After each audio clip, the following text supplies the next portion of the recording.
Last class में हमने जो बेसिकली टाइप्स ऑफ सिस्टम्स के बारे में डिस्कशन किया था, तो आज की क्लास में हम आगे के बारे में डिस्कस करेंगे। और लास्ट क्लास के ऊपर मैं थोड़ा सा आपको ब्रीफ ओवरव्यू करवा देता हूँ एक बार, उसके बाद में आज क्लास में डिस्कस करेंगे। लास्ट क्लास में हमने बेसिकली बात की थी टाइप्स ऑफ सिस्टम्स के बारे में। तो सबसे पहले बात की थी टाइप्स ऑफ सिस्टम में, जो पहला सिस्टम था वो कौन सा था? फिजिकल और एब्स्ट्रैक्ट सिस्टम। तो हमने बात की थी physical system versus abstract system. Physical system वह सिस्टम होता है जो कि टेंडिजिबल एंटिटी से मिलकर बना होता है। मतलब ऐसी ऐसी एंटिटी जिनको हम देख सकते हैं, छू सकते हैं, वो टेंडिजिबल एंटिटी कहलाती है। ठीक है, जैसे आपके पास में कंप्यूटर सिस्टम है, वो फिजिकल सिस्टम से। ठीक। अच्छा, उसके बाद में एब्स्ट्रैक्ट सिस्टम की बात की थी, तो हमने कहा था कि एब्स्ट्रैक्ट सिस्टम वह सिस्टम होता है जो थ्योरी रूल्स से मिलकर बना होता है। जैसे मैथमेटिकल मॉडल्स हो गया, मैथमेटिकल फॉर्मूल्स हो गए, सॉफ्टवेयर्स हो गए, ये सारे क्या एब्स्ट्रैक्ट सिस्टम है। ठीक। फिर हमने नेक्स्ट जो सिस्टम की बात की थी, उस बात की हमने ओपन वर्सेज क्लोज सिस्टम। देखो, ओपन सिस्टम वह सिस्टम होता है जो बाहरी एनवायरनमेंट से इंटरेक्ट हो सकता है, और बाहरी एनवायरनमेंट से इंटरेक्ट होके वो बाहरी एनवायरनमेंट से इनपुट लेके और उसे आउटपुट डिलीवर भी कर सकता है। ठीक है। क्लोज सिस्टम की बात करें, क्लोज सिस्टम वह सिस्टम होता है जो बाहरी एनवायरनमेंट से इंटरेक्ट नहीं होता। मतलब बाहरी एनवायरनमेंट से वो न तो इनपुट लेगा और न ही रिजल्ट्स के रूप में वो आउटपुट डिलीवर करेगा। पूर्णतः क्लोज सिस्टम बनाना पॉसिबल होता ही नहीं है, क्योंकि हम ऐसा सिस्टम बना ही नहीं सकते जो किसी भी तरीके से एनवायरनमेंट पर डिपेंड ना हो। ठीक है। हाँ, हम ये कह सकते हैं कि आंशिक क्लोज सिस्टम बना सकते हैं। ठीक, बट पूर्णतः क्लोज सिस्टम हम पॉसिबल नहीं है। ठीक। उसके बाद में जो थर्ड टाइप का सिस्टम था, उस थर्ड में हमने बात की थी कौन सा? अडेप्टिव वर्सेज नॉन अडेप्टिव, है ना? अडेप्टिव नॉन अडेप्टिव नाम से पता लगा। अडेप्टिव सिस्टम वह सिस्टम होता है जो क्या करता है, जो अपने आप को एनवायरनमेंट्स के अकॉर्डिंग, अपने आप को टेक्नोलॉजी के अकॉर्डिंग ढाल लेता है। और adaptive systems long lasting systems होते हैं। क्यों? क्योंकि नई ट्रेंड टेक्नोलॉजी एनवायरनमेंट्स के अकॉर्डिंग ये चेंज हो जाते हैं, इसलिए ये लंबे समय तक स्ट्रगल कर सकते हैं। नॉन अडेप्टिव सिस्टम वह सिस्टम होता है जो एनवायरनमेंट्स के अकॉर्डिंग और टेक्नोलॉजी के अकॉर्डिंग अपने आप को चेंज नहीं करता। और एनवायरनमेंट टेक्नोलॉजी के अकॉर्डिंग अगर कोई सिस्टम अपने आप को चेंज नहीं करता है, तो वो सिस्टम जल्दी ही क्या हो जाता है, खत्म हो जाता है। तो ऐसा सिस्टम जो एनवायरनमेंट के अकॉर्डिंग चेंज नहीं करेगा, वो सिस्टम जल्दी क्या हो जाएगा, वो सिस्टम जल्दी अपना फिनिश हो जाएगा। ज़्यादा लंबे समय तक वो सिस्टम स्ट्रगल नहीं कर पाएगा। तो ऐसे सिस्टम्स को हम कहते हैं नॉन अडेप्टिव। ठीक। अच्छा, थर्ड हमारे पास अडेप्टिव नॉन अडेप्टिव होगा। फोर्थ हमने बात की थी, हमारे पास कौन से होते हैं? Temporary versus permanent system. देखो, नाम से पता लगा टेम्परेरी सिस्टम। टेम्परेरी सिस्टम वह सिस्टम होते हैं जिनको जिनको कुछ स्पेसिफिक टाइम्स के लिए डेवलप किया जाता है। ऐसे सिस्टम जिनको किसी स्पेसिफिक टारगेट्स के लिए एक फिक्स प्लान के अकॉर्डिंग उनको डिजाइन किया जाता है, उनको तैयार किया जाता है। और जैसे ही वो काम कंप्लीट होता है, जैसे हमारा ऑब्जेक्टिव प्राप्त होता है, हम टेम्परेरी सिस्टम को डिस्ट्रॉय कर देते हैं। जैसे कोरोना के टाइम पे जब रिक्वायर्ड था, तो कुछ टेम्परेरी हॉस्पिटल्स गवर्नमेंट ने बनाई थी। लेकिन जैसे ही कोरोना समाप्त हुआ, उन टेम्परेरी हॉस्पिटल को क्लोज कर दिया गया। ठीक। परमानेंट सिस्टम्स जो होते हैं, परमानेंट सिस्टम मतलब होता है ऐसे सिस्टम जिनको लंबे समय के लिए बनाए जाते हैं। और जो लंबे समय के लिए जो सिस्टम्स बनते हैं, उन सिस्टम्स का मेंटेनेंस मतलब रख रखाव उनका ज़्यादा होता है। ठीक है। अच्छा, फिर लास्ट हमने बात की थी कि हमारे पास में natural versus man man made या फिर मैन्युफैक्चर्स। ठीक। देखो, नेचुरल सिस्टम्स नाम से पता लगा है, ऐसे सिस्टम जो कि हमें नेचर से मिले हुए। किससे मिले हुए? नेचर से मिले हुए। तो प्रकृति ने जो हमें सिस्टम प्रदान किए हैं, वो सारे सिस्टम्स आपके नेचुरल सिस्टम्स कहलाते हैं। जैसे आपके सामने सौरमंडल हो गया, जैसे आपके सामने सूर्य हो गया, जैसे आपके सामने वन हो गए, ये सब क्या है? ये नेचुरल सिस्टम। जैसे पहाड़ हो गए, ये प्रकृति ने हमें दिए, हमने नहीं बनाए, प्रकृति ने दिए। ये सारे क्या है? ये नेचुरल सिस्टम्स। ठीक। मैन मेड सिस्टम मतलब ऐसे सिस्टम जिनको इंसान ने बनाया हो, जिनको इंसान के द्वारा बनाया गया हो, क्या होते हैं? मैन मेड मैन्युफैक्चर सिस्टम होते हैं। देखो, जिस सिस्टम को इंसान ने बनाया है, इसका मतलब है वो बेसिकली क्या है? इंसान द्वारा बनाई हुई मशीन्स होती है। ठीक है, तो वो क्या है? आपके मैन्युफैक्चर्स और मैन मेड सिस्टम होते हैं।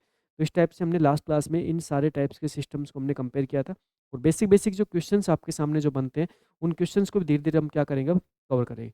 जैसे आज की क्लास के अंदर सबसे पहले हम एक क्वेश्चन से स्टार्ट करेंगे, उसके बाद में फिर हम इन्फॉर्मेशन सिस्टम के बारे में डिस्कशन करेंगे। ठीक।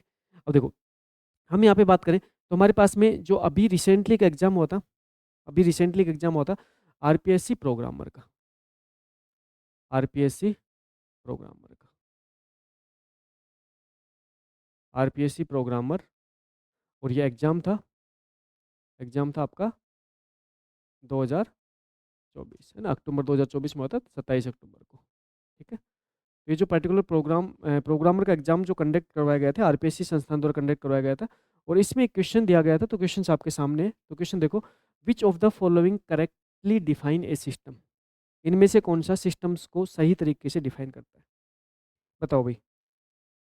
करेक्टली डिफाइन ए सिस्टम, मतलब कि इसने सिंपल सी सिस्टम्स की डेफिनेशन ही पूछ ली, है ना? हर एक सब्जेक्ट्स में हर एक पॉइंट इंपॉर्टेंट होता है। इवन की सिस्टम की डेफिनेशन भी इंपॉर्टेंट है। डेफिनेशन से क्वेश्चन तक पूछा हुआ है।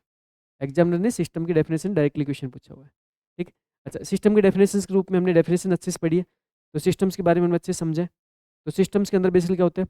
बहुत सारे कंपोनेंट्स होते हैं, ऑर्डरली अरेंज होते हैं, स्ट्रक्चर्स होते हैं, और वो सारे के सारे कंपोनेंट्स एक दूसरे से इंटरेक्ट होते हैं, और एक दूसरे इंटरेक्ट और क्या करते हैं? एक सेंट्रल ऑब्जेक्टिव को प्राप्त करते हैं। इस टाइप से हमने सिस्टम्स के बारे में बात की थी। अब एक बार डेफिनेशन के रूप में यहाँ पे आंसर पढ़िए, कौन सा आंसर सही हो रहा है। देखो, system system may be defined as a group of two or more interrelated components. यहाँ तक बिल्कुल सही बात है। सिस्टम्स के अंदर बेसिकली हम क्या करते हैं? हम group of two or more interrelated components की बात करते हैं, बिल्कुल सही बात है, ठीक। और subsystem that that serve a common purpose, जो कि एक कॉमन पर्पस के लिए क्या होते हैं? आपके काम कर रहे होते हैं, ठीक है, जो कॉमन पर्पस के लिए काम कर रहे होते हैं।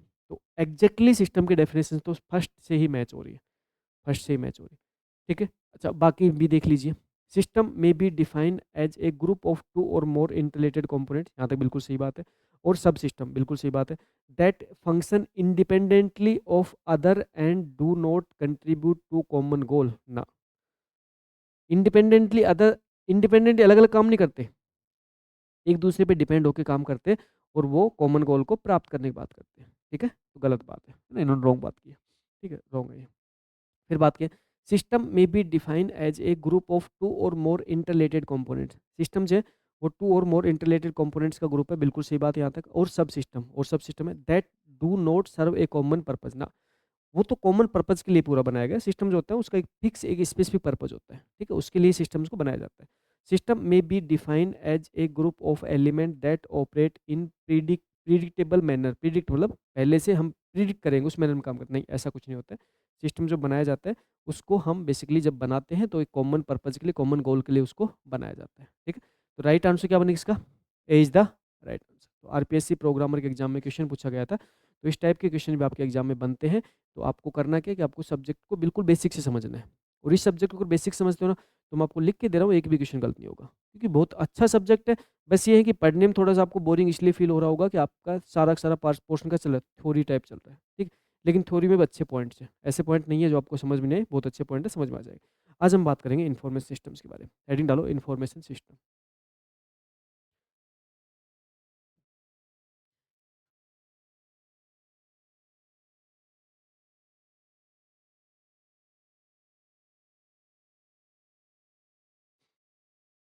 देखो, इन्फॉर्मेशन सिस्टम बेसिकली आपको क्या बताएगा? इन्फॉर्मेशन सिस्टम आपको यह बताएगा कि किसी भी ऑर्गेनाइजेशन में, किसी भी संस्थान में जो इन्फॉर्मेशन का जो फ्लो होता है, उस संस्थान में काम करने वाले एम्प्लॉय, उस संस्थान के जितने भी कंपोनेंट्स होते हैं, उनके बीच का जो इन्फॉर्मेशन का फ्लो होता है, वो किस टाइप से होता है। जैसे अगर बात करें, तो सिंपल सी बात करते हैं, एक पर्टिकुलर एक कंपनी की बात कर लेते हैं, ठीक? एक बहुत बड़े लेवल की जो कंपनी होती है और छोटे लेवल की जो कंपनी होती है, उनके इन्फॉर्मेशन फ्लो को समझ लेते हैं, तो उससे एक पता लग जाएगा कि भाई एक्चुअल में इस टॉपिक में पढ़ने क्या वाले हैं। देखो, जब भी कोई कंपनी किसी प्रोडक्ट को प्रोड्यूस करती है, जैसे मान चलो कोई भी एक पर्टिकुलर कंपनी है, जैसे कार मैन्युफैक्चर कंपनी की बात कर लेते हैं, एक ऑर्गेनाइजेशन की बात कर लेते हैं, जैसे टाटा है। तो टाटा ग्रुप के द्वारा एक जो कार का मैन्युफैक्चर होता है, उस प्लांट को संचालित किया जा रहा है। अब कार मैन्युफैक्चर प्लांट को जब टाटा ग्रुप संचालित कर रहा है, तो कार को मैन्युफैक्चर करने के लिए एक्चुअल में सबसे लो लेवल पे जो आदमी काम कर रहे हैं, वो वर्कर होते हैं। कौन होते हैं? वर्कर होते हैं।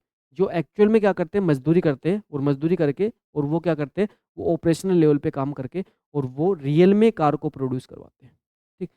लेकिन अगर सबसे अपर लेवल की बात करें, तो सबसे अपर लेवल पे कौन होते हैं? सबसे अपर लेवल कौन होते हैं? गंजे गंजे एम्प्लॉय होते हैं, है ना। सबसे अपर लेवल पे कौन होते हैं? गंजे गंजे एम्प्लॉय होते हैं, जिनके अंडर में वो सारी चीज चल रही होती है, जिनके अंडर में सारी चीज चल रही होती है, जिनको हम बोलते हैं टॉप लेवल मैनेजमेंट। क्या बोलते हैं? Top level. अब देखना, टॉप लेवल के ऊपर जो पर्सन जो बैठा होता है, वो बेसिकली पूरी प्लानिंग सेट करता है। उस पर्सन को इतने सारे रुपए इसलिए दिए जा रहे हैं, क्योंकि वो ही पर्सन होता है जो पूरी कंप्लीटली नीचे तक की जो हिरार्किक है, उनको पूरा मैनेज करने का काम उसके हाथ में रहेगा। लेकिन अकेले का हाथ नहीं रहता। जैसे हम यहाँ पे कह रहे हैं, हम यहाँ पे कह रहे हैं भाई, आपके जो अलग अलग लेवल पे जो एम्प्लॉय काम कर रहे हैं, अलग-अलग लेवल पे जो एम्प्लॉयी काम कर रहे हैं, उसमें सबसे पहले लेवल पे हम किसकी बात कर रहे हैं? हम बात कर रहे हैं टॉप लेवल की, टॉप लेवल की, ठीक है? अब जो टॉप लेवल के जो एम्प्लॉयी होते हैं, तो टॉप लेवल के एम्प्लॉयी बेसिकली क्या करते हैं? पूरी प्लानिंग की बात करते हैं, पूरी प्लानिंग की बात करते हैं। जैसे प्लानिंग कैसे सेट करेंगे, उस चीज़ को समझो। भई मान के चलो, बी जो टाटा है, टाटा ग्रुप है, अब टाटा ग्रुप को क्या करना है? एक कोई नई कार को लॉन्च करना है। क्या करना है? नई कार को लॉन्च करना है, ठीक है? न्यू कार को मार्केट में लॉन्च करना है। अब देखो, टाटा ग्रुप को जब नई कार को मार्केट में लॉन्च करना है, तो उस टाइम पे सबसे पहले जो टॉप लेवल के जो मैनेजमेंट्स के जो लोग हैं ना, उनके द्वारा कुछ चीज़ों पे काम किया जाएगा। काम कैसे किया जाएगा? भई वो एक सर्वे कंडक्ट करवाएँगे। वो सर्वे कंडक्ट करवा के वो चेक करेंगे कि हमारी कौन से सेगमेंट्स की कार ऑलरेडी हमारी रनिंग में है, कौन से सेगमेंट की कार की डिमांड कस्टमर के द्वारा ज़्यादा की जा रही है, कौन सा ऐसा सेगमेंट है जिसमें हमारी कार तो अवेलेबल है, लेकिन कस्टमर उसको पसंद नहीं कर रहा। कस्टमर्स उसके अलावा दूसरे सेगमेंट्स में ज़्यादा जा रहा है। भई मान चलो एसयूवी जो सेगमेंट्स हैं, उस एक्सयूवी सेगमेंट के अंदर कस्टमर टाटा की हैरियर को, टाटा की जो सफारी है उसको पसंद ना करके और महिंद्रा की स्कॉर्पियो को इनको ज़्यादा पसंद कर रहा है, महिंद्रा के एक्सयूवी इनको ज़्यादा पसंद कर रहा है। तो फिर क्या किया जाएगा? टॉप लेवल के एम्प्लॉयी के द्वारा, टॉप लेवल मैनेजमेंट के द्वारा क्या किया जाएगा? एक सर्वे कंडक्ट करवाया जाएगा और उस सर्वे से क्या किया जाएगा? मार्केट का डेटा निकलवाया जाएगा और जो मार्केट का डेटा निकलवाया जाएगा ना, उस डेटा को निकालने के बाद में जो टॉप लेवल के यहाँ पे जो प्लानिंग वाले लोग बैठे ना, उनके पास में फैक्ट भेजा जाएगा, है ना? उनको सारा डेटा नहीं चाहिए। मार्केट में दुनिया भर का डेटा है यार, मार्केट में पता नहीं कितने लोगों ने कार परचेज़ की है, किसका क्या रिव्यू है, किसका ये है, किसका वो, बहुत सारा डेटा है। बहुत सारा डेटा इस टॉप लेवल तक नहीं जाता। टॉप लेवल तक जाता है एक्चुअल में फैक्ट डेटा, जो इनको चाहिए। अब इनके पास में जाएगा डेटा, ग्राफिकल फॉर्मेट में जाएगा डेटा। इनके पास जाएगा, भई हमने टाटा हैरियर लॉन्च कर रखी है, हमारी सेल इस साल में इतनी रही, इस साल में इतनी रही। जबकि दूसरी कंपनी हमारे पास में बराबर की जो कंपनी है वो महिंद्रा है, उसकी कार जो है स्कॉर्पियो उसकी सेल इस साल में इतनी इतनी इस साल में इतनी रही, इतना इन्होंने इंक्रीमेंट किया, हमने इतनी ग्रोथ की, इन्होंने इतनी ग्रोथ की। तो ये इस टाइप का जो डायग्राम वाला डेटा होता है ना, वो सब इनके पास जाता है। अब ये उस डेटा के बेस पे क्या करते हैं? डिसीज़न लेते हैं। क्या लेते हैं? डिसीज़न लेते हैं, है ना? तो यहाँ पे हमारे पास में टॉप लेवल एम्प्लॉयी के लिए जो हमारे पास में इन्फॉर्मेशन सिस्टम जो बना होता है, उसको बोलते हैं एग्जीक्यूटिव सपोर्ट सिस्टम। क्या बोलते हैं? Executive support system. तो यहाँ पे हमारे पास में जो पहला इन्फॉर्मेशन सिस्टम्स है, जिसको हम क्या करें? जो हम कह रहे हैं एग्जीक्यूटिव एग्जीक्यूटिव सपोर्ट सिस्टम। अभी नोट डाउन कुछ मत करना क्योंकि मैं आपको प्रॉपर हर चीज़ को नोट डाउन करवाऊँगा, ठीक? अच्छा, इनका काम हो गया, टॉप लेवल मैनेजमेंट्स का काम हो गया। इस टॉप लेवल मैनेजमेंट्स को जो डेटा देने वाले होते हैं, टॉप लेवल मैनेजमेंट को डेटा देने वाले होते हैं, वो कौन होते हैं भई? कौन होते हैं? वो होते हैं मैनेजमेंट लेवल। वो होते हैं मैनेजमेंट लेवल, मैनेजमेंट लेवल। अब जो मैनेजमेंट लेवल होता है ना, मैनेजमेंट लेवल होता है, इसको बोलते हैं मिडल लेवल। मैनेजमेंट लेवल क्या बोलते हैं? मैनेजमेंट लेवल बोलते हैं मिडल लेवल। अब है ना, ये बेसिकली क्या है? ये बेसिकली क्या है? मिडल लेवल है, मिडल लेवल है। अब ये जो मिडल लेवल होता है ना, ये मिडल लेवल, ये डेटा लेता कहाँ से है? ये डेटा लेता है लो लेवल से। कहाँ से डेटा लेते हैं? ये डेटा लेता है लो लेवल से, लो लेवल से, ठीक। अच्छा, लो लेवल का मतलब यहाँ पे होता है कि ये बेसिकली वो वर्कर होते हैं जो रियल में ऑपरेशन लेवल पे कार्य करते हैं। क्या करते हैं? ये बेसिकली ऑपरेशनल लेवल पे कार्य करते हैं, ऑपरेशन लेवल पे कार्य करते हैं। जैसे अभी एक छोटा-सा एग्ज़ाम्पल लेते हैं कि अभी गवर्नमेंट ने क्या किया कि भई जितने भी वोटर लिस्ट थी, उस वोटर लिस्ट का वापस से री-वेरिफ़िकेशन करवाया। क्या करवाया गवर्नमेंट ने? वोटर लिस्ट का री-वेरिफ़िकेशन करवाया। अब देखो, वोटर लिस्ट का री-वेरिफ़िकेशन करवाना किसको है? गवर्नमेंट को। गवर्नमेंट के ऊपर सबसे टॉप लेवल कौन बैठा है? प्रधानमंत्री जी, नरेंद्र मोदी जी। नरेंद्र मोदी ने कहा, "एक काम करो, सारे देश में वोटर लिस्ट का री-वेरिफ़िकेशन करवाएँगे।" उनका तो एक छोटा-सा आदेश है। उनका तो क्या है? एक आदेश है। अब वो जो आदेश है ना, उस आदेश को पूरे आदेश को संचालित करवाने के लिए फिर पूरी टीम काम करती है। अब टीम काम कैसे करती है? कि प्रधानमंत्री के अंडर में जितने भी बड़े लेवल के आईएएस अधिकारी बैठे हैं, जो सेक्रेटरी बन के बैठे हैं, उनको क्या किया जाएगा? टास्क दिया जाएगा। भई इस काम को कैसे करवाया जाए? तो फिर वो क्या करेंगे? वो कहेंगे सर इस काम को ना डिफरेंट डिफरेंट चरणों में करवाते हैं। अलग-अलग चरणों में इस काम करवाते हैं। अलग-अलग स्टेट्स में अलग-अलग चरणों में इस काम को परफ़ॉर्म करेंगे। ठीक। अच्छा ठीक है भई, दे दिया। राजस्थान स्टेट्स को दे दिया भई, राजस्थान जो स्टेट है, उस राजस्थान स्टेट्स के अंदर दिसंबर में इस काम को करके देना है। आदेश दे दिए राजस्थान के स्टेट के किसको, सीएम को। सीएम पास आदेश पहुंच गए, भाई आपको दिसंबर के अंदर वोटर वेरिफिकेशन के अंदर जितने भी वोटर्स हैं उन सबको रीवेरीफाई करवाना। क्या सीएम रीवेरीफाई करवाने जाएगा? नहीं, सीएम रीवेरीफाई करवाने नहीं जाएगा। सीएम के अंडर में सेक्रेटरी बैठे हैं, बहुत सारे आईएएस अधिकारी बैठे हैं, उन टीम के पास क्या आएगा, वो आदेश आएगा। अब वो टीम क्या करेगी? क्या टीम खुद घर घर जाके वोटर वेरीफाई करेगी? नहीं, वो भी नहीं करेंगे, वो भी नहीं करने वाले। तो फिर कौन करेगा? वो आदेश किसको देंगे? वो आदेश देंगे हर डिस्ट्रिक्ट के कलेक्टर को। किसको देंगे? हर डिस्ट्रिक्ट कलेक्टर। क्या कलेक्टर जाएगा? नहीं, कलेक्टर नहीं जाएगा, कलेक्टर भी नहीं जाएगा। कलेक्टर आदेश किसको देगा? कलेक्टर आदेश देगा हर ब्लॉक के, हर तहसील के एसडीएम को। किसको देगा? हर तहसील के एसडीएम को। क्या एसडीएम जाएगा? नहीं, एसडीएम भी नहीं जाएगा, एसडीएम भी नहीं जाएगा। जाएगा कौन? एसडीएम फिर आदेश दे किसको? एसडीएम आदेश देगा हर हर ब्लॉक के अंदर डिफरेंट डिफरेंट लेवल पे, जैसे पंचायत के अंदर बात करें, स्कूल के अंदर बात करें तो प्रिंसिपल वगैरह का आदेश दिया जाता है। अच्छा, उन तक आदेश पहुंचते हैं। अच्छा, उनके आदेश कहाँ तक पहुंचते हैं? उनके आदेश रियल उस पर्सन तक पहुंचते हैं जो एक्चुअल में वोटर का रिवेरिफिकेशन करवाएगा, एक्चुअल वोटर का रिवेरिफिकेशन करवाएगा। और करवाता कौन है? बीएलओ। कौन करवाता है? बीएलओ। अब करवाने के लिए कौन कौन है? बीएलओ। रियल में काम कौन करेगा? बीएलओ। अब बीएलओ क्या करेगा? काम करेगा। अच्छा, बीएलओ काम करने के बाद में बीएलओ रिपोर्ट किसको करेगा? बीएलओ रिपोर्ट करेगा उसके ऊपर जो उसका अधिकारी होगा उसको। जैसे मान चलो बीएलओ के, मान चलो बीएलओ को बाद सीधी कड़ी मान के चलो किसकी मान लेते हैं? एसडीएम मान लेते हैं। तो बीएलओ एसडीएम को क्या करेगा? इन्फॉर्म करेगा। अच्छा, अब एसडीएम के जो पास डेटा आएगा, एसडीएम के पास डेटा आएगा अपने पूरे तहसील का। अब एसडीएम के पास जो बीएल डेटा भेजेगा ना, वो ये नहीं भेजेगा कि मेरे अंडर में 1000 वोटर हैं, उन वोटर का नाम क्या है, उन वोटर का ये क्या है, वो क्या, नहीं, ऐसे नहीं भेजेगा। वो तो भेजेगा कि मेरे मेरे अंडर में 1000 वोटर हैं, मैंने 700 वोटर का वेरिफिकेशन कर दिया, बस। 700 वेरीफाई, 300 अनवेरीफाई। ये डेटा बीएलओ किसके पास भेजेगा? एसडीएम को। ठीक, इस टाइप से सारे बीएलओ क्या करेंगे? एसडीएम को डेटा भेज देंगे। अब एसडीएम को डेटा किसके पास भेजना है? कलेक्टर पास। तो एसडीएम जो कलेक्टर पास डेटा भेजता है, वो डेटा क्या भेजेगा? वो डेटा ये नहीं भेजेगा कि किस बीएलओ के अंडर में कितने वोटर वेरीफाई हो चुके, कितने वेरीफाई नहीं।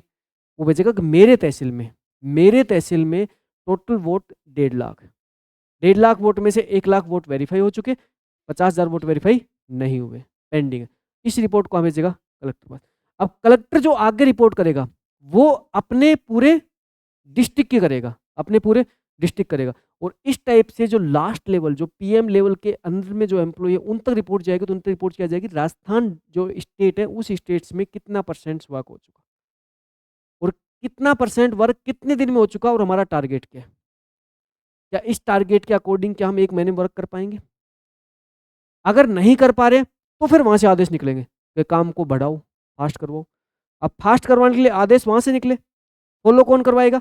फॉलो करवाएगा सीएम लेवल पे जो अधिकारी वो फॉलो करवाएंगे। उनके अंडर में कौन है? कलेक्टर है। कलेक्टर में कौन है? एसडीएम है। एसडीएम कौन है? बीएलओ। काम बीएलओ करना है, लेकिन फिर अब उनके ऊपर क्या किया जाएगा? प्रेशर किया जाएगा, भाई एक बीएलओ से पार नहीं पड़ रही, कोई दिक्कत नहीं, दूसरे एम्प्लॉय लगाओ। तो काम यहाँ पे करवाया जा रहा है, काम यहाँ पे करवाया जा रहा है, लेकिन अलग अलग लेवल्स पे चीज़ें चल रही है। और अलग अलग लेवल की जो चीज़ें चल रही है ना, इसी को हम बोलते हैं क्या? इन्फॉर्मेशन की हिरार्की, जिसमें डिफरेंट डिफरेंट लेवल पर हम इन्फॉर्मेशन की हिरार्की की बात करते हैं। ठीक, अच्छा, जैसे अगर बात करें मिडिल लेवल पे बात करें, तो मिडिल लेवल के अंदर जहाँ पे हम जिस पर्टिकुलर ट्रांजेक्शन की बात करते हैं, इसको बोलते हैं management information system. Management information system. Low level पे जो होता है वो तो transaction processing system, transaction processing system. तो सबसे लो लेवल पे हमारे पास काम होगा ट्रांजैक्शन प्रोसेसिंग सिस्टम के द्वारा, जो लार्ज अमाउंट ऑफ डेटा काम करेगा। किस पे काम करेगा? लार्ज अमाउंट ऑफ डेटा काम करेगा। फिर मिडल लेवल आएगा जिसको बोलते हैं मैनेजमेंट इन्फॉर्मेशन सिस्टम। ये क्या करेगा? ये फिर इस डेटा को इनपुट के रूप में लेगा।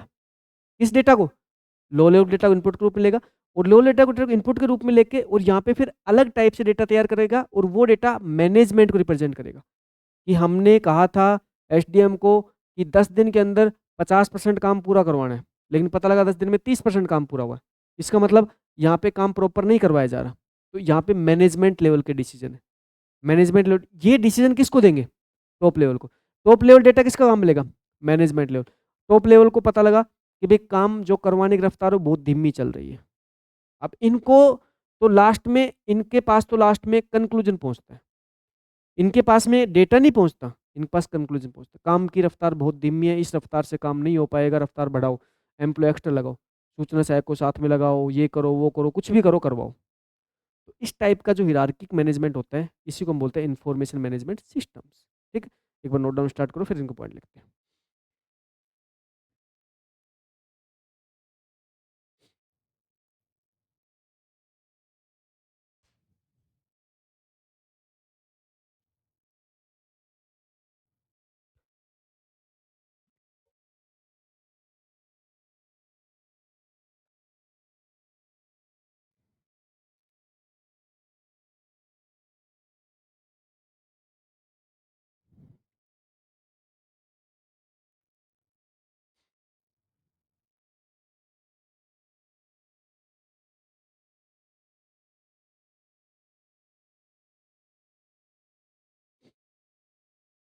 मैं इसके पॉइंट लिख देता हूँ।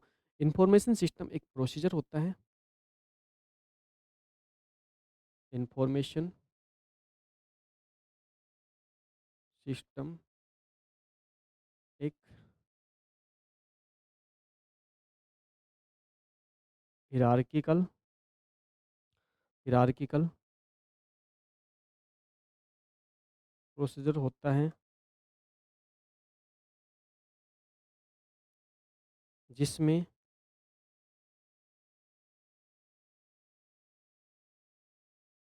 अलग अलग स्टेज लेवल के एम्प्लॉयज़ के बीच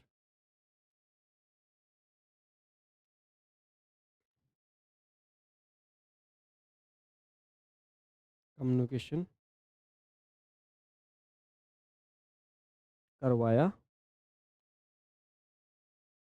जाता है। अलग अलग लेवल पे जो एम्प्लॉय बैठे होते हैं, उनके बीच कम्युनिकेशन करवाया जाता है।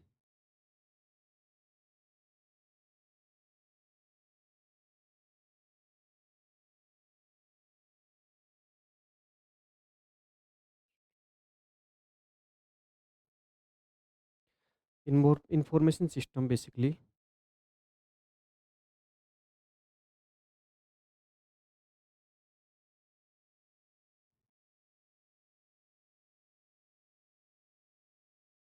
किसी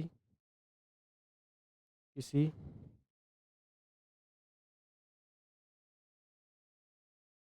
ऑर्गेनाइजेशन में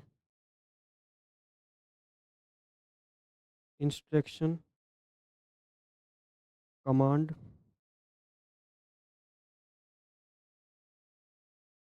फीडबैक प्रोवाइड करने के लिए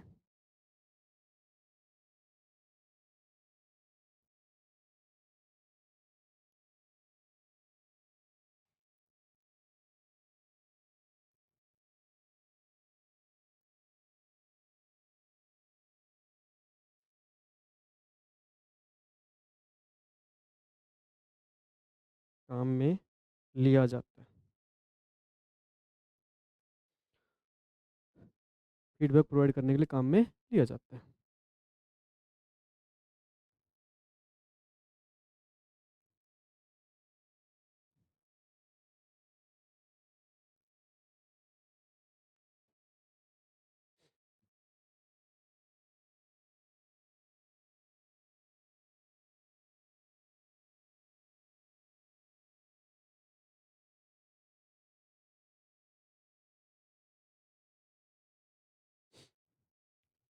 देखो जैसे आप बात करें तो यहाँ पे हमारे पास एग्जीक्यूटिव सपोर्ट सिस्टम और हमारे पास यहाँ पे डिसीजन सपोर्ट सिस्टम, दो टाइप के इंफॉर्मेशन सिस्टम्स को हम काम में लेते हैं, किसमें टॉप लेवल पे। ठीक है? Executive support system, decision support system, इस टाइप से यहाँ पे मैनेजमेंट इंफॉर्मेशन सिस्टम, यहाँ पे ट्रांजैक्शन प्रोसेस सिस्टम, यहाँ पे डेटा प्रोसेस सिस्टम। इसको डेटा प्रोसेसिंग सिस्टम के नाम से भी जाना जाता है। Data processing system. फिर एक होता है ऑफिस ऑटोमेशन सिस्टम, मतलब automation tool. Office automation system, automation tools जिसके अंदर अंतर्गत आते हैं। ठीक है? अब देखो हमारे पास में डिफरेंट डिफरेंट जो लेवल है, जैसे हम बात करें ये जो हमारे पास टॉप लेवल है, जब बात करें हमारे पास क्या है, टॉप लेवल है। इस टॉप लेवल के अंदर जो हमारी इन्फॉर्मेशन की साइज होती है ना, टॉप लेवल के अंदर जो इन्फॉर्मेशन साइज होती है स्मॉल साइज होती है। सबसे छोटी साइज इन्फॉर्मेशन कहाँ पे होती है? टॉप लेवल पे होती है। फिर मिडल लेवल पे जो इन्फॉर्मेशन साइज होती है वो आपके लार्ज होती है, मतलब मीडियम होती है, टॉप लेवल से थोड़ी ज़्यादा होती है। और ऑपरेशनल लेवल पे जो आपकी इन्फॉर्मेशन होती है वो लार्ज अमाउंट ऑफ इन्फॉर्मेशन होती है। यहाँ पे आपके पास में इन्फॉर्मेशन साइज बड़ी साइज की होती है इन्फॉर्मेशन, जिसके ऊपर बेसिकली हम क्या करते हैं, ट्रांजेक्शन प्रोसेसिंग बात करते हैं, डेटा प्रोसेसिंग की हम बात करते हैं। ठीक, तो एक बार इनकी फुल फॉर्म लिख लीजिए, फिर हर एक इन्फॉर्मेशन सिस्टम्स के बारे में हमें समझना है। ठीक, तो ये हम बात करते हैं। हमारे पास है सबसे पहले E S S. E S S full form क्या है भाई? Executive executive support system. Executive support system फिर होता है क्या? डी एस एस क्या होगा? Decision support decision support system. उधर ना executive support system, decision support system, ये दोनों ही आपके कहाँ पे काम आते हैं? ये दोनों आप कहाँ पे काम आते हैं? टॉप लेवल पे काम आते हैं। ठीक है, फिर होता है कौन सा? M I S. M I S क्या होगा भाई? Management management information management information system. और मैनेजमेंट इंफॉर्मेशन सिस्टम आपके कहाँ पे होता है भाई? Middle level. हम यहाँ बात करते हैं, किसकी बात करते हैं? मिडल लेवल की बात करते हैं। मिडल लेवल कह दो, या फिर हम किस कह दो, इसको मैनेजमेंट लेवल कह दो। मिडल लेवल को क्या कहा जाता है? मैनेजमेंट लेवल कहा जाता है। ठीक है, अच्छा, उसके बाद हम नेक्स्ट हम बात करेंगे। नेक्स्ट हमारे पास क्या होता है? टीपीएस होता है, जिसको हम बोलते हैं क्या?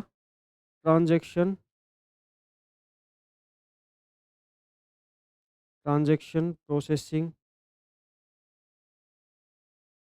Transaction processing system. और भी ट्रांजैक्शन प्रोसेसिंग सिस्टम्स, या फिर हम कहते हैं डीपीएस। क्या कहते हैं? डीपीएस, एक ही बात है ना, टीपीएस कह दो, डेटा प्रोसेसिंग सिस्टम है ना। हम किसकी बात करते हैं? हम बात करते हैं डेटा प्रोसेसिंग सिस्टम की बात करते हैं। और भाई ये दोनों ही कहाँ पे कार्य करते हैं? लो लेवल पे। कहाँ पे काम आते हैं आपके? लो लेवल पे। और लो लेवल को ही हम क्या कहते हैं? लो लेवल को बेसिकली ऑपरेशनल लेवल भी कहा जाता है।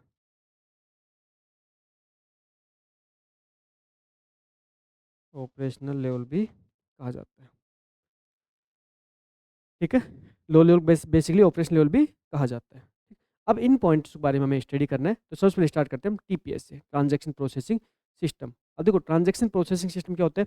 लार्ज अमाउंट ऑफ डेटा पे जो वर्क करने वाला जो आपके पास में सिस्टम है वो आपका टीपीएस होता है। ठीक है, अब इनके इसके करेक्टरिस्टिक्स की बात करेंगे, इसकी कहाँ पे काम आता है, कैसे काम आता है, इसके एग्जाम्पल क्या क्या है, वो हमें समझना है, क्योंकि इन्हीं के पॉइंट्स के बेस पे एग्जाम में क्वेश्चंस बनते हैं। ठीक, देखो सबसे पहले बात करते हैं, पहले हमारे पास में टीपीएस, ट्रांजैक्शन प्रोसेसिंग सिस्टम, लेन देन लेन देन प्रसंस्करण प्रणाली, ट्रांजैक्शन प्रोसेसिंग सिस्टम। ठीक है, साफ साफ लिखा है, handle daily routine business transactions, नियमित दैनिक नियमित व्यावसायिक लेन देन को संभालता है। क्यों? ट्रांजैक्शन प्रोसेसिंग सिस्टम का ऑपरेशन लेवल पे डेली जो लेन देन हो रहा है, बीएलओ रोज जो अपडेट कर रहा है, रोज जितने भी फॉर्म को अपडेट कर रहा है, जितने वोटर्स को वेरीफाई कर रहा है, वो क्या है? ट्रांजैक्शन प्रोसेसिंग सिस्टम है। और बीएलओ क्या करेगा? पर डे काम करेगा इस पे, टीपीएस पे। लेवल कहाँ पे होता है भाई? ऑपरेशन लेवल होता है। कौन सा लेवल होता है? ऑपरेशन लेवल होता है। फंक्शंस की बात करें, data collections and processing, data को कलेक्ट करेगा, प्रोसेस करेगा। बीएलओ क्या करेगा? घर घर जाएगा, वोटर्स के घर घर जाएगा, वोटर के घर घर जा क्या करेगा? डेटा को कलेक्ट करेगा, और डेटा कलेक्ट करके प्रोसेस कैसे करेगा? ऑनलाइन चढ़ाएगा। किसमें चढ़ाएगा? ऑनलाइन अपडेट करेगा, तो डेटा क्या करेगा? प्रोसेस करेगा। ठीक है, किसमें? TPS level. अच्छा, fast and accurate transaction handling, तेज और सटीक लेन देन प्रसंस्करण, मतलब ये फास्ट होता है, एक्यूरेट होता है। क्यों? बीएलओ घर घर जा रहा है ना। अगर अगर एसडीएम बैठ के अगर वेरीफाई करेगा, तो वो तो फिर भी फोन फान पे कर सकता है, या फिर एसडीएम के अंडर में जो टीम है वो फोन फान कर सकती है। लेकिन बीएलओ एक्यूरेट काम करेगा। क्यों? क्योंकि पर्सन्स के घर पे जा रहा है, पर्सन्स के घर पे जाके और फिर उससे उसका डेटा ले रहे हैं। तो ये क्या होगा? ये फास्ट होगा, एक्यूरेट होगा ट्रांजैक्शंस को हैंडल करने के लिए। अच्छा, अपडेट डेटाबेस रेगुलरली, इसके द्वारा डेटाबेस को रेगुलरली अपडेट किया जाता है।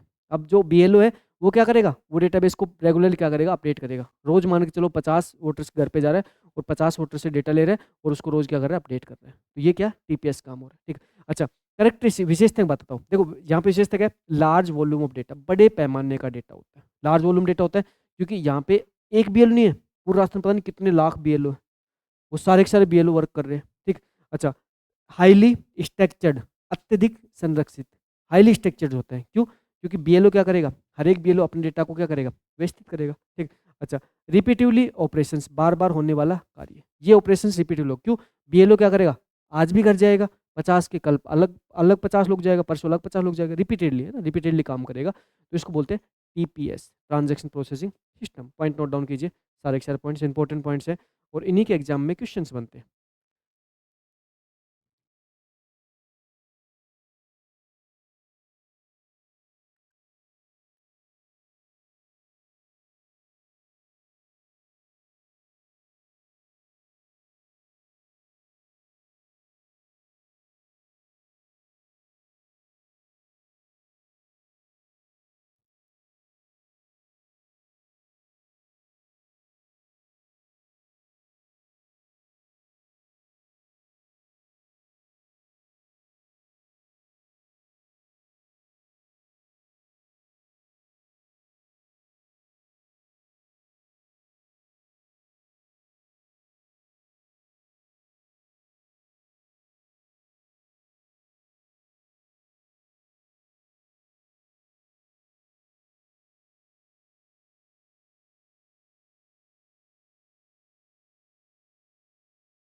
टीपीएस के बारे में बिल्कुल पैक क्लियर है ना, सारे पॉइंट्स। बीएलओ टीपीएस होता है, ठीक है। जो अभी एसआईआर काम चल रहा है, वोटर वेरिफिकेशन काम चल रहा है, उसमें बीएलओ क्या है, टीपीएस है, ठीक है। तो आप इस चीज़ को ऐसे ध्यान रख लेना कि जो वोटर वेरिफिकेशन का जो मैंने एग्जांपल दिया बेस्ट एग्जांपल है। इसमें बीएलओ टीपीएस का काम कर रहा है, डेली क्या कर रहा है, अपडेट कर रहा है, ठीक है। तो रेगुलर अपडेट, डेली अपडेट्स आपके कौन करेगा, आपके टीपीएस में आपके बीएलओ करेगा।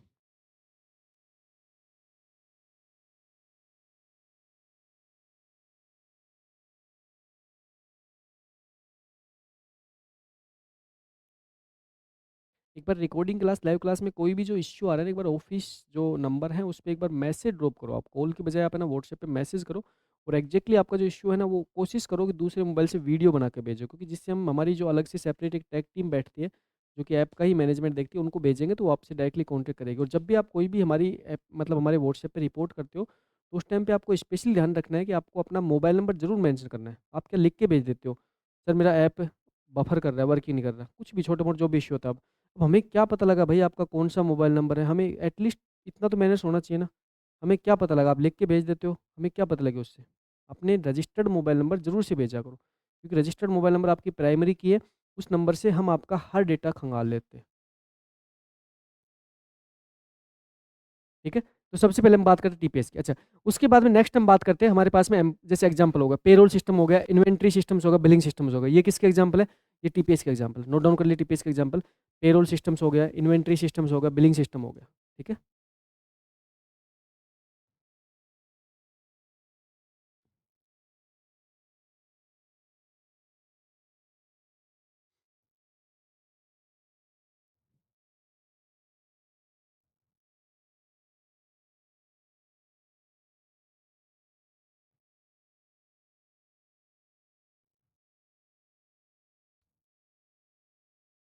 ओके, देखो नेक्स्ट हम बात करते हैं, हमारे पास नेक्स्ट आता है management information system, MIS, management information system.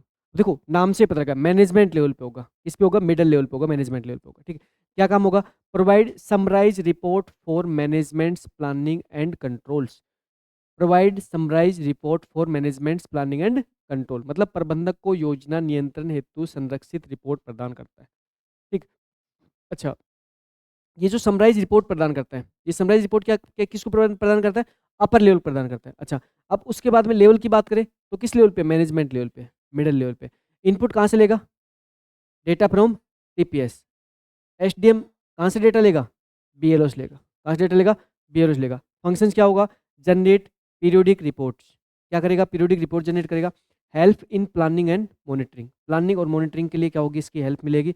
Supports structure decision, जिसके थ्रू स्ट्रक्चर डिसीजन लिए जा सकते हैं। अब सिंपल सी बात है, यहाँ पे होगा क्या? यहाँ पे भी आपके पास में जो बीएलओ है वो रिपोर्ट किसको करेगा? एसडीएम रिपोर्ट करेगा। अब बीएलओ से जो एसडीएम पास रिपोर्ट जाएगी उससे एसडीएम क्या करेगा? एक डिसीजन ले पाएगा। कैसे डिसीजन ले पाएगा? भाई यहाँ पे देखो साफ साफ लिख रखा है। यहाँ पे क्या होगा? उससे उसको प्लानिंग करने में हेल्प होगी और मॉनिटरिंग करने में हेल्प होगी। भाई एसडीएम को पता कब लगेगा कि मेरे क्षेत्र में कितना परसेंट काम हो चुका? ये पता कब लगेगा? जब वो कंटिन्यूसली बीएलओ से रिपोर्ट लेगा, तभी तो उसको पता लगेगा। बिना रिपोर्ट लिए उसको थोड़ी पता लगेगा। अब वो चाहे रिपोर्ट हो, चाहे हर वो चाहे डेली बेसिस पे ले, चाहे रिपोर्ट आपके एक वीक पे ले, तो जितने भी वो रिपोर्ट ले रहा है वो उस पर डिपेंड कर रहा है, बट वो रिपोर्ट लेगा किससे? टीपीएस से। ठीक। अच्छा, उसी के थ्रू क्या होगा? सपोर्ट स्ट्रक्चर डिसीजन, जिससे एक स्ट्रक्चर डिसीजन लिया जा सकता है। जैसे मान चलो रिपोर्ट्स लेने के बाद में पता लगा कि यार काम भी थोड़ा स्लो चल रहा है, तो क्या करेगा? काम को फास्ट करने के लिए एम्प्लॉय की संख्या बढ़ाएगा। बीएलओ के साथ में सपोर्टिंग सिस्टम्स के लिए में सपोर्टिंग एम्प्लॉय को दूसरे एम्प्लॉय प्रोवाइड करेगा उनको, जिससे काम क्या हो? फास्ट हो सके। तो ये सारे के सारे काम किस पे होते हैं? मैनेजमेंट लेवल पे। ठीक है, तो नोट डाउन कर लीजिए। अब कोई भी एक लैंग्वेज प्रीफर कर लीजिए। आपको इंग्लिश उचित लग रहा है तो इंग्लिश प्रीफर कर लीजिए। मेरे हिसाब से आपको इंग्लिश में पॉइंट नोट डाउन करना ज़्यादा सही रहेगा। हिंदी में नोट डाउन करना चाहो तो हिंदी में नोट डाउन कर लीजिए। मैनेजमेंट इन्फॉर्मेशन सिस्टम्स के अंदर सबसे पहले हम बात करेंगे इसकी, provide summarise report for managements planning and controls. Management planning और कंट्रोल्स की समराइज रिपोर्ट प्रोवाइड की जाती है। यहाँ पे लेवल जो होता है मैनेजमेंट लेवल होता है, मिडल लेवल होता है, और यहाँ पे आपके इनपुट जो होता है वो आपके टीपीएस से आता है। इसकी फंक्शनलिटी होती है वो क्या होती है? Generate periodic reports. ठीक है, साथ में help in planning and monitoring, support structure decision.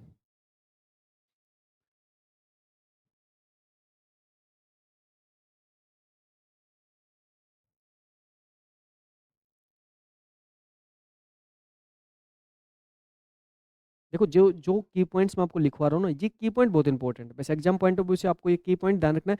इनके बेस पे आपके क्वेश्चन डायरेक्टली सोल्व हो जाएंगे। अगर ये की पॉइंट्स आपके ध्यान रह गए तो डायरेक्टली क्वेश्चन आपके सोल्व हो जाएंगे। और इन की पॉइंट्स को ध्यान रखने के लिए जैसे मैं एग्जाम्पल ले रहा हूँ, मैं आपके एसआर काम के लिए जो एग्जाम्पल ले रहा हूँ वो एग्जाम्पल इस टाइप से आप ध्यान रख लीजिए। फिर आपको पता लग जाएगा कि किस टाइप से किस लेवल पे कौन सा काम हो रहा है।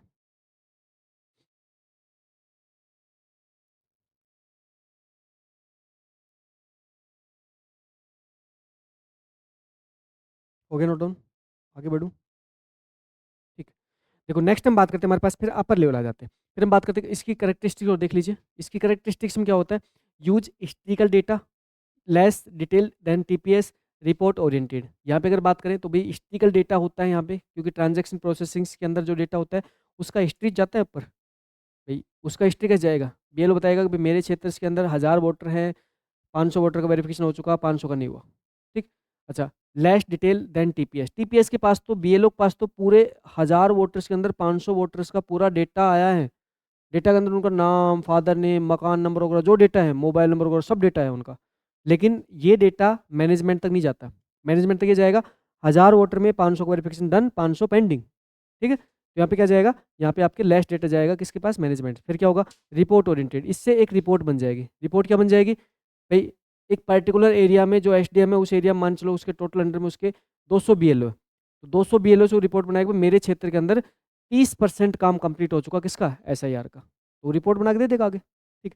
अच्छा, एग्जाम्पल सेल रिपोर्ट्स हो गया, सेल्स रिपोर्ट है ना, जैसे किसी भी पर्टिकुलर कंपनी के लिए सेल्स रिपोर्ट बनती है।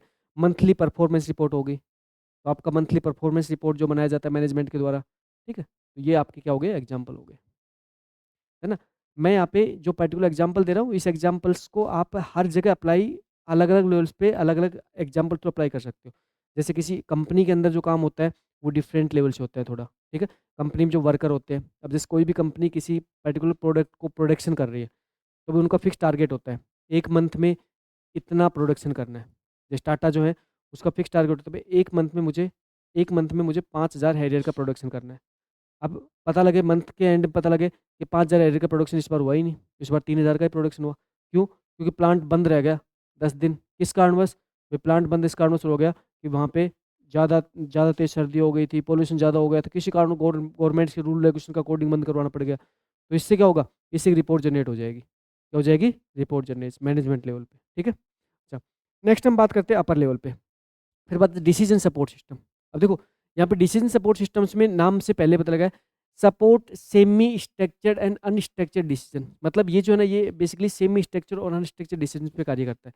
अच्छा, ये मैनेजमेंट और टॉप लेवल के बीच का होता है। देन डिसीजन सपोर्ट सिस्टम बात करें तो यहाँ पे मैनेजमेंट लेवल और टॉप लेवल के बीच में होता है कौन? Decision support system.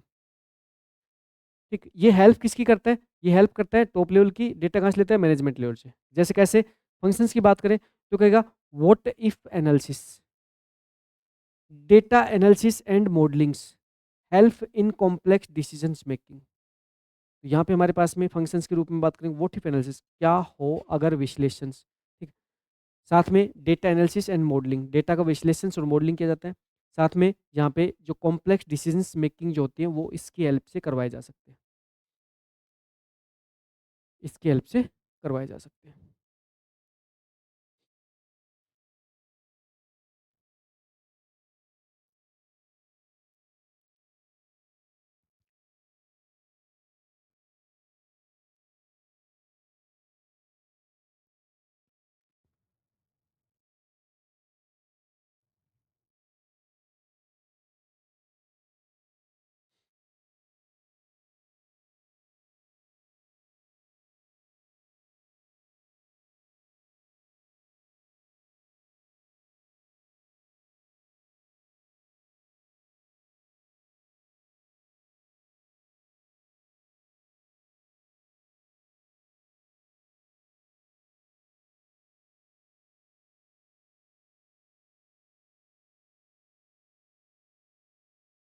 तो यहाँ पे हम बात करें किसकी? डिसीजन सपोर्ट सिस्टम बात करें। डिसीजन सपोर्ट सिस्टम बेसिकली क्या होता है?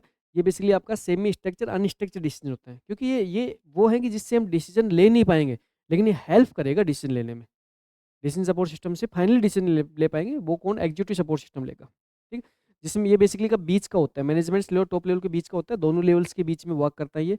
और ये क्या करता है? व्हाट इफ एनालिसिस, एनालिसिस के ऊपर पूरा कार्य करता है, डेटा एनालिसिस करता है, मॉडलिंग करता है, हेल्प करता है कॉम्प्लेक्स डिसीजन मेकिंग में। जो ऊपर वाली कमेटी होती है जो कॉम्प्लेक्स डिसीजन लेती है, उसमें क्या करते हैं? हेल्प करता है।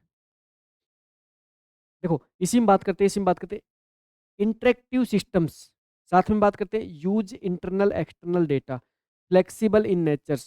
ठीक है, तो यहाँ पे हम बात करते हैं करेक्टरिस्टिक्स, विशेषता की बात करें तो विशेषताओं में क्या क्या विशेषता हो जाएंगी? इंटरेक्टिव सिस्टम्स, सिस्टम्स कैसा इंटरेक्टिव है? यूज इंटरनल एक्सटर्नल डेटा, आंतरिक बाहरी डेटा को काम में लेता है। फ्लेक्सिबल इन नेचर, लचीला होता है नेचर। मतलब ऐसा नहीं है कि यहाँ पे जो डिसीजन ले लिया गया वो डिसीजन फाइनलाइज हो जाएगा, नहीं, इसका डिसीजन आगे चल के चेंज भी हो सकता है।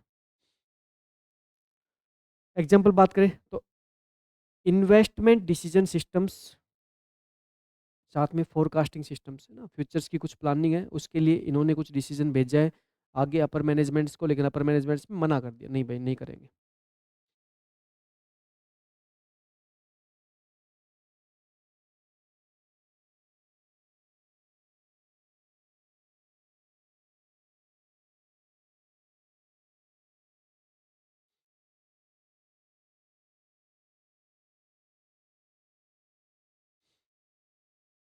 मैनेजमेंट लेवल नहीं है, मैनेजमेंट लेवल टॉप लेवल के बीच का है, क्योंकि डायरेक्टली सीधा डिसीजन नहीं ले रहा है ये तो बीच में एक रोल प्ले कर रहा है, जिससे कि एग्जीक्यूटिव सपोर्ट सिस्टम्स क्या कर सके? प्रॉपरली डिसीजन ले सके। ठीक है, देखो नेक्स्ट हम बात करते हैं, हमारे पास नेक्स्ट आता है executive support system, ESS, executive information system. EIS का मतलब होता है एग्जीक्यूटिव इंफॉर्मेशन सिस्टम्स, ESS का मतलब एग्जीक्यूटिव सपोर्ट सिस्टम्स, एक ही बात है, दोनों एक ही पॉइंट है। Provide strategy information to top level executive, मतलब शीर्ष प्रबंधक को रणनीतिक सूचना प्रदान करता है। भाई अब शीर्ष प्रबंधक जो टॉप लेवल जो मैनेजमेंट से होता है उसको ये देता है कि करना क्या है, उसको फाइनल डिसीजन देता है करना क्या है। ठीक, अच्छा, लेवल क्या होता है? टॉप लेवल मैनेजमेंट होता है। क्या होता है? टॉप लेवल मैनेजमेंट होता है। फंक्शन क्या होते हैं? प्रोवाइड समराइज ग्राफिकल डेटा, यहाँ पे सिर्फ और सिर्फ समराइज ग्राफिकल डेटा जाता है, बहुत स्मॉल अमाउंट ऑफ डेटा जाता है, यहाँ पे बहुत बड़ी फाइलें नहीं जाती, यहाँ पे स्मॉल अमाउंट ऑफ डेटा जाता है जो समराइज डेटा होता है। ठीक, अच्छा, ट्रैकिंग ऑर्गेनाइजेशन परफॉर्मेंस, पूरी ऑर्गेनाइजेशन की परफॉर्मेंस यहाँ से ट्रैक की जा सकती है। क्यों? क्योंकि जो समराइज जो डेटा जाता है ना, इसमें इस डेटा में इसी टाइप्स के ग्राफ होते हैं, इसी टाइप्स के डायग्राम होते हैं, जिससे कि कंप्लीटली ओवरऑल ऑर्गेनाइजेशन के बारे में पता लग जाए। ठीक है ना, जो आप डिफरेंट डिफरेंट टाइप्स के जो ग्राफ वगैरह जो पढ़ते हो ना, जो चीज़ें जो आप स्टडी करते हो अपनी बीटेक की लाइफ में, बहुत इंपॉर्टेंट होते हैं। क्योंकि जब ये इन्फॉर्मेशन हायरार्की काम करती है ना, तो इसमें इसी टाइप्स की ग्राफ और इस टाइप की सारी सारी स्ट्रक्चर्स काम में लेते हैं, ठीक है। सपोर्ट लॉन्ग टर्म डिसीजन, ये लंबे समय के डिसीजंस के लिए सपोर्ट करता है। यहाँ पे ऐसा डिसीजन लिया जाता है जो लंबे समय के लिए प्रभाव में आएगा फिर।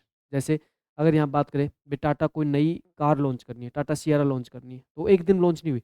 उसके लिए बहुत सारा रिसर्च करवाया गया होगा, सारा रिसर्च का डेटा कलेक्ट किया गया होगा। उसके बाद में फिर फाइनल डिसीजन लिया होगा कि भी हमें एक नई कार लॉन्च करनी है इस सेगमेंट में इतने रुपए में। फिर उसके बेस पे उसकी पूरी डिजाइनिंग तैयार की गई होगी। उसके प्लांट्स में उसके प्रोडक्शंस के लिए पूरा प्लान अलग से, पूरा प्रोडक्शंस के लिए पूरी टीम तैयार की गई होगी, उसका प्रोडक्शन करवाया गया होगा, उसकी पूरी ब्रांडिंग करवाई होगी, उसकी पूरी मार्केटिंग करवाई गई होगी, फिर जाके वो कार कहीं सेल होना स्टार्ट होती है।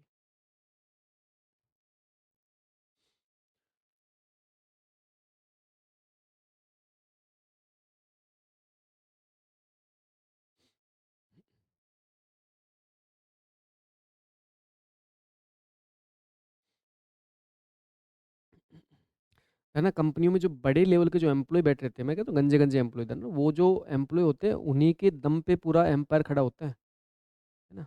और वो गंजे इसलिए होते हुए कि उनके उनका जो दिमाग वो 24 घंटे काम कर रहा होता है। और 24 घंटे जो उनका दिमाग काम कर रहा होता है ना, तो उनके फिर सबसे पहले बाल ही उड़ते हैं ना, गंजे हो जाते हैं एम्प्लॉय। ये चीज़ आपने फील की है कि जो भी ज़्यादातर जितनी भी ऑर्गेनाइजेशंस होती हैं, बड़ी जितनी भी संस्थान होती हैं, उनके जो टॉप लेवल मैनेजमेंट्स के जो लोग होते हैं, वो लगभग आपको गंजे देखने को मिलेंगे, है ना। अकेले इंडिया नहीं, कहीं चले जाओ, ऑल ओवर वर्ल्ड में चले जाओ, ऐसा ही होता है। तो उनके पीछे का मेन रीजन ये होता है कि उन लोगों का दिमाग 24 घंटे काम करता है। भाई सिंपल सी बात है कि उनका जो एक डिसीजन है, वो कंपनी को डुबो भी सकता है और कंपनी को बचा भी सकता है। एक छोटा सा डिसीजन, जैसे रतन टाटा जी थे, उन्होंने फाइनली एक बार ये डिसाइड कर लिया था कि मैं अब आगे ऑटोमोबाइल सेक्टर में नहीं रहूँगा। मैं अब आगे ऑटोमोबाइल सेक्टर में नहीं रहूँगा। और उन्होंने ऑटोमोबाइल सेक्टर को बेचने के लिए उन्होंने डील सबसे पहले किसको दी? फोर्ड को दी। फोर्ड एक कंपनी है, किसमें?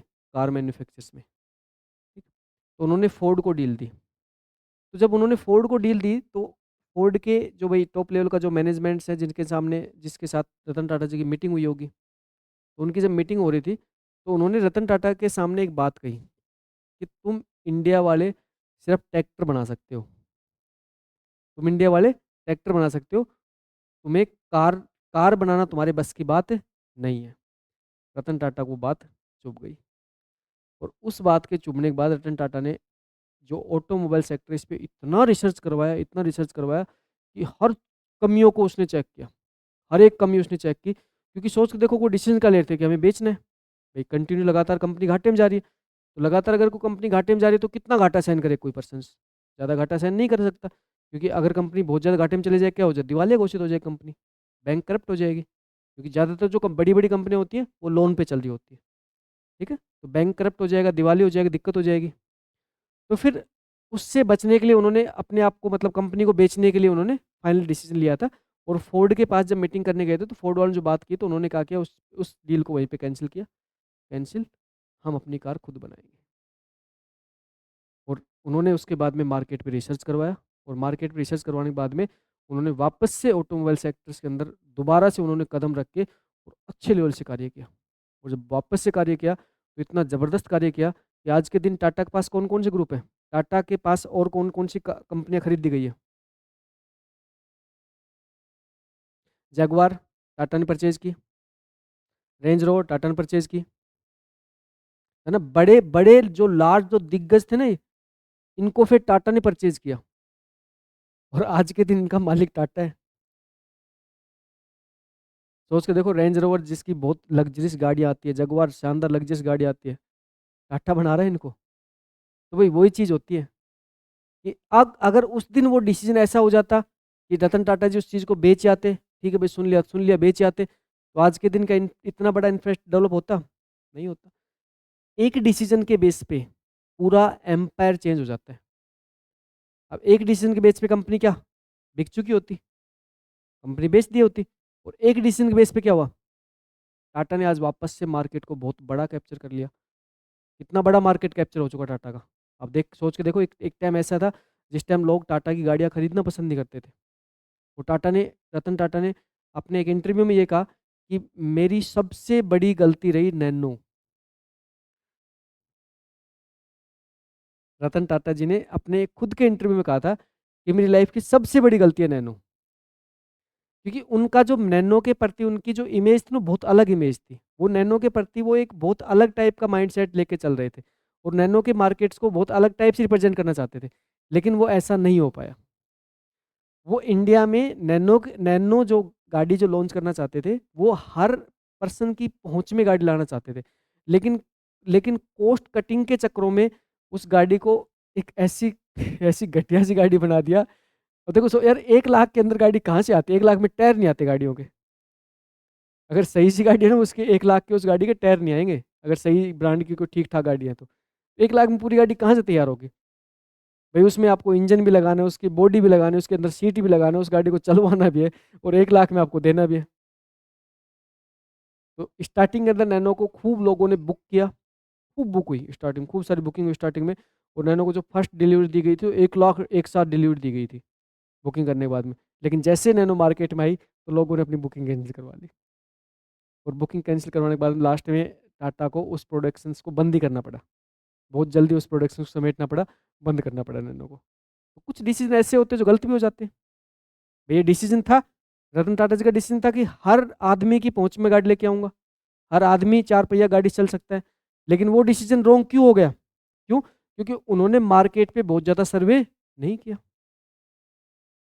है ना, जितनी भी बड़ी कंपनियां होती है ना, ये बड़ी कंपनियां मार्केट सर्वे बहुत ज़्यादा करती हैं। मार्केट सर्वे के बेस पे इनका पूरा कार्य चलता है। अगर ये मार्केट सर्वे नहीं करती हैं तो इनका जो डिसीजन है ना, वो इतना गलत होता है कि कंपनी दिवालिया घोषित हो जाती है, कंपनी बिकने के कगार पे आ जाती है, बिक जाती है कंपनियां। एक डिसीजन से कंपनी खत्म हो जाती है ना। फोर्ड जो कंपनी है ना, उन्होंने बहुत अच्छा इंडियन इंडियन मार्केट कैप्चर किया था, शानदार। और आज के दिन फोर्ड इंडिया से जा चुकी है और वापस आने का प्लान कर रहे हैं कि वापस हम एंडोवर गाड़ी के रूप में हम वापस इंडिया के अंदर कदम रखेंगे। मैं भी वेट कर रहा हूँ बहुत दिनों से कि आए वापस, है ना, लेकिन नहीं आ रहे। मैं तो बहुत दिनों से वीडियो देख रहा हूँ उनके कि हम वापस आएंगे, है ना, और एंडोवर के रूप में हम वापस से एक हमारी गाड़ी लेके आएंगे। हम एक दूसरी गाड़ी लेके आ रहे हैं, एंडोवर। बाकी उस फोर्ड की एंडोवर सच में बहुत अच्छी गाड़ी थी, उस सेगमेंट्स की उनकी शानदार गाड़ी थी। लेकिन दिक्कत क्या है, इंडियन मार्केट के अंदर वो क्या नहीं कर पाए, वो इंडियन मार्केट के अंदर उस टाइप की गाड़ियाँ नहीं दे पाए जिस टाइप की गाड़ियाँ इंडियन मार्केट चाह रहा था। उनकी जो गाड़ियाँ है ना, उनकी गाड़ियों के अंदर आपको हाई लेवल का क्या मिल जाएगा, हाई लेवल की आपको सिक्योरिटी मिल जाएगी, हाई लेवल गाड़ी में पिकअप मिल जाएगा। लेकिन इंडियन मार्केट को चाहिए एवरेज, नहीं है उनकी गाड़ी में। उनकी गाड़ी के रूप में एक इक्को स्पोर्ट आती है, भाई वो 7-8 की एवरेज देती है, कौन चलाएगा? नहीं चलाई जाती। आदमी खरीद लेगा लेकिन चला नहीं सकता। तो उस चीज़ पे कार्य नहीं कर पाए, तो क्या हो गया, कंपनी को इंडिया जाना पड़ा। बहुत ऐसे डिसीजन होते हैं जो अलग अलग लेवल पे लिए जाते हैं, लेकिन अलग अलग लेवल के जो डिसीजन लिए जाते हैं ना, उसमें बहुत सारी चीज़ें काम करती हैं। जैसे सबसे लोवेस्ट लेवल के अंदर, जो ऑपरेशन लेवल के अंदर जो चीज़ें तैयार होके आती हैं, वो मार्केट डेटा होता है। वो क्या होता है? Market data. और मार्केट डेटा का सही होना बहुत ज़रूरी है। पता लगे मार्केट से डेटा ही गलत तैयार कर दिया गया, नहीं। मार्केट डेटा अगर गलत तैयार हो गया तो ऊपर तक की सारी कहानी खत्म हो जाएगी। सही मार्केट डेटा रेडी होना चाहिए, इसलिए कहते हैं ना एक्यूरेट, टीपीएस बिल्कुल एक्यूरेट होना चाहिए। उसके बाद में मैनेजमेंट्स के लोग हैं, वो मैनेजमेंट्स के लोग मार्केटिंग डेटा के अकॉर्डिंग पूरा मैनेजमेंट्स तैयार करेंगे और फिर वो टॉप लेवल को प्रोवाइड करेंगे समराइज रिपोर्ट, जैसे आपके सामने है। कैसे प्रोवाइड करेंगे? Provide summarize graphical data. ये देंगे भाई, हमारी जो सेल है वो इस मंथ में इतनी, इस मंथ में इतनी, इस मंथ में इतनी, ऐसे ऐसे देंगे, ऐसे ग्राफिकल डेटा देंगे।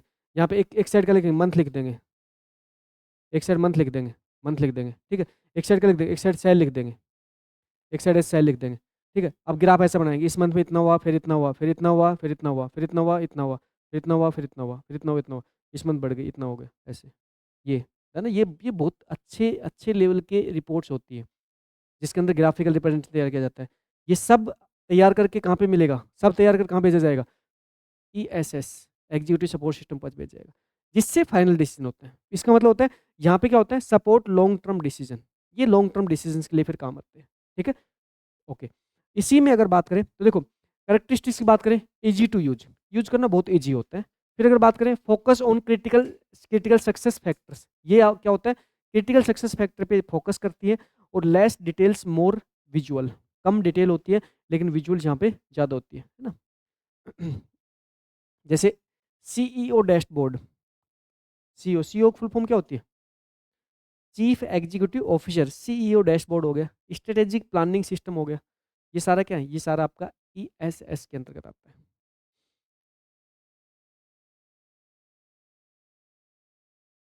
इस सब्जेक्ट में आपको चीज़ें अच्छे से अंडरस्टैंड हो रही है ना? इस सब्जेक्ट के अंदर मैं आपको ये गारंटी दे रहा हूँ कि आपको चीज़ें समझ में बहुत अच्छे से आएँगी। लेकिन इस सब्जेक्ट की सबसे अच्छी और सबसे बुरी जो बात है ना, वो बुरी बात ये है कि समझ में आने के बाद भी इस सब्जेक्ट्स के अंदर ये पॉइंट्स आपको याद ही करने पड़ते हैं। ये जो की पॉइंट्स हैं, इनको आपको ध्यान में रखना पड़ता है कि किस पर्टिकुलर टॉपिक में कौन से की पॉइंट्स सर ने लिखवाए हैं। क्योंकि समझने में तो बहुत आसान-आसान एग्ज़ाम्पल दे सकते हैं हम, बहुत सारे एग्ज़ाम्पल हैं इस पर्टिकुलर टॉपिक को समझने में, सिस्टम को समझने में।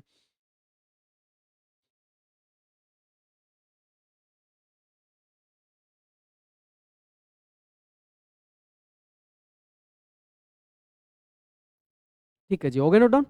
ठीक है, एक और देख लीजिए ऑफ़िस ऑटोमेशन सिस्टम। फिर बात कर ले ऑफ़िस ऑटोमेशन सिस्टम। फिर एक हमारे पास होता है ओएएस, जिसको हम बात करते हैं क्या? ऑफ़िस ऑटोमेशन सिस्टम, ठीक है?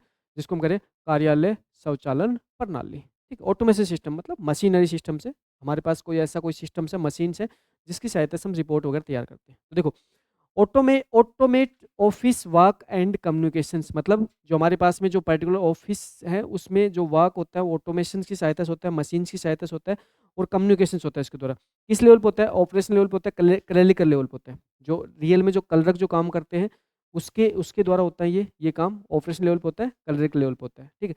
इसके अंदर क्या होता है? इसके अंदर बेसिक डॉक्यूमेंट्स को क्रिएट करना, स्टोर करना, साथ में क्या होता है? कम्युनिकेशंस को सपोर्ट करना, साथ में क्या होता है? शेड्यूलिंग्स एंड कोऑर्डिनेशंस, शेड्यूल्स और कोऑर्डिनेशंस के ऊपर कार्य होते हैं। तो ये बेसिकली जो आपके पास में सबसे लो लेवल पे जो टीपीएस की हम बात कर रहे थे, उसी उसी का कार्य हम किससे कर रहे हैं? हम ऑटोमेशन टूल से कर रहे हैं।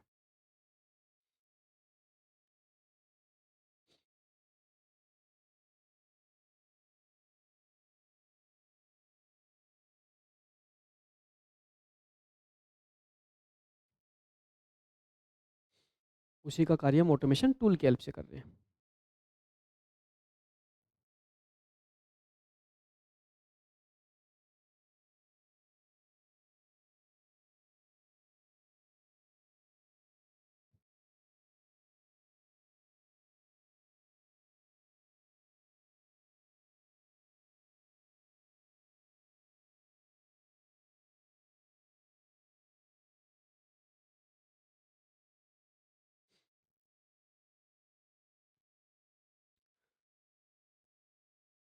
Automates office work and communications level आपके ऑपरेशनल लेवल, या फिर हम इसको बोलते हैं क्लरिकल लेवल।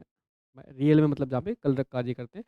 हम यहाँ बात करते हैं, हमारे पास में बेसिकली जो डॉक्यूमेंट्स होते हैं, डॉक्यूमेंट्स को क्रिएट करना, डॉक्यूमेंट्स को स्टोर करना, साथ में कम्युनिकेशंस को सपोर्ट्स करवाना, साथ में शेड्यूलिंग्स और कोऑर्डिनेट करना, ये इस particular automation office automation systems का काम होता है, फंक्शंस होते हैं।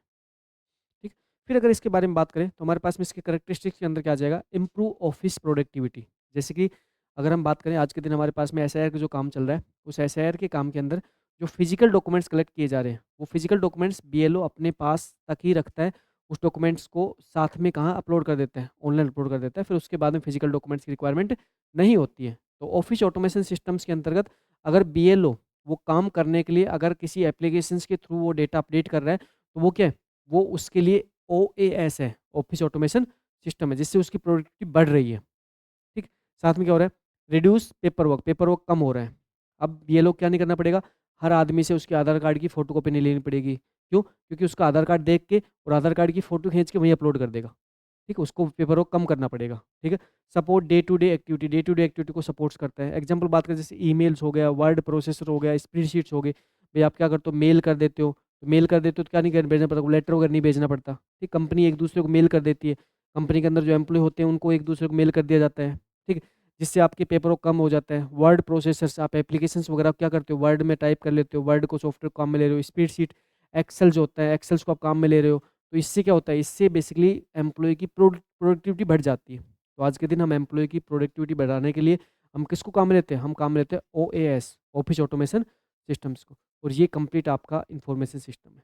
ठीक है? इंफॉर्मेशन सिस्टम जो टॉपिक है वो आपका यहाँ कंप्लीट होता है। इस टॉपिक ऊपर आपके एग्जाम में जो क्वेश्चंस बनते हैं उसका मैं एक छोटा सा एक आपको एग्जांपल देता हूँ, जो अभी आरपीएससी प्रोग्रामर में पूछा हुआ क्वेश्चन है। ठीक, तो क्वेश्चन देख लीजिए, जो अभी आपके सामने पूछा हुआ क्वेश्चन आपके सामने यहाँ पे ये क्वेश्चन पूछा था अभी आपके एग्जाम में, आरपीएससी प्रोग्रामर एग्जाम में। क्वेश्चन नंबर था 39।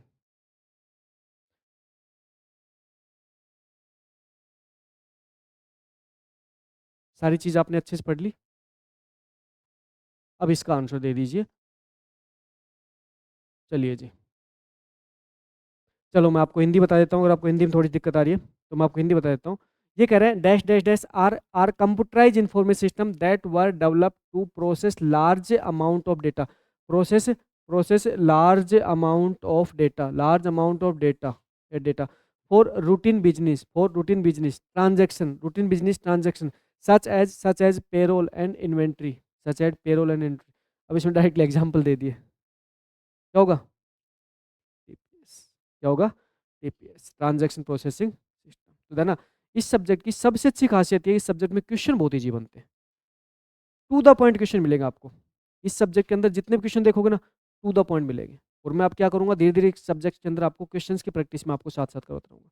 Topic clear? सारे पॉइंट क्लियर ना? ये सारा इंफॉर्मेशन सिस्टम्स का पार्ट है, जिसके अंदर आपने जो स्टडी किया है, इनमें जो पॉइंट लिखे, इन पॉइंट से बाहर कोई क्वेश्चन नहीं जाएगा। Thank you, take care. Next class में अगले कॉन्सेप्ट पे बात करेंगे।